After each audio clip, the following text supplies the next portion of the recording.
Pemirsa menyikapi fenomena penguasaan lahan oleh investor yang semakin masif. Para prajuru adat dan kepala desa diimbau untuk tidak mudah menjual lahan di wilayahnya masing-masing. Dalam hal ini, para investor diminta untuk lebih teliti dalam melihat peraturan yang berlaku.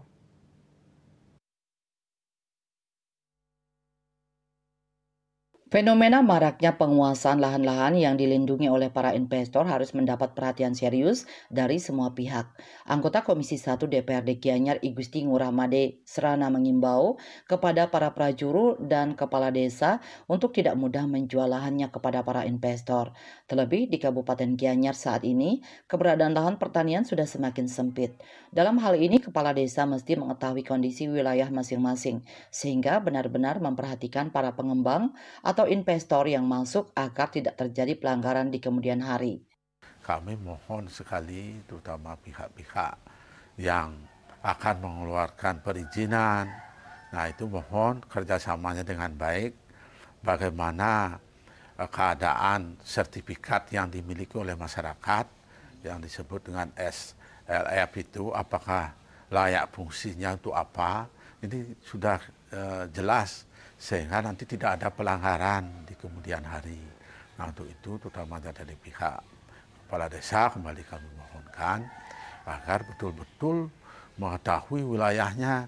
Jadi kalau ada pengembang yang masuk harus diketahui kondisi lahan yang akan dibangun.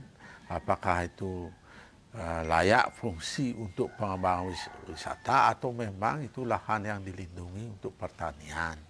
OSS itu biasanya terjadi kesalahpahaman ketika pengembang itu mendapat izin usaha, belum tentu dia dapat izin pendirian bangunan.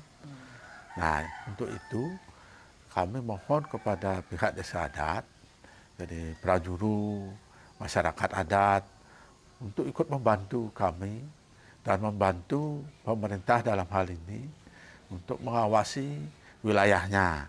Bila perlu membuat perarem, sehingga perarem yang ada di masing-masing desa adat yang terkait dengan pengembang yang masuk itu jelas nanti. Jadi tidak ada tumbang tindih atau kesalahpahaman sehingga tidak ada pelanggaran hukum yang terjadi. Politisi Partai PDI Perjuangan asal Desa Adat Bedulu ini juga mengucapkan terima kasih kepada investor yang telah berinvestasi di Kabupaten Gianyar. Namun pihaknya juga meminta kerjasama dari para investor untuk lebih teliti dalam melihat peraturan yang ada di wilayah Gianyar. Menurutnya pelanggaran hukum bisa terjadi apabila aturannya tidak dijalankan dengan disiplin. Andika, Bali TV.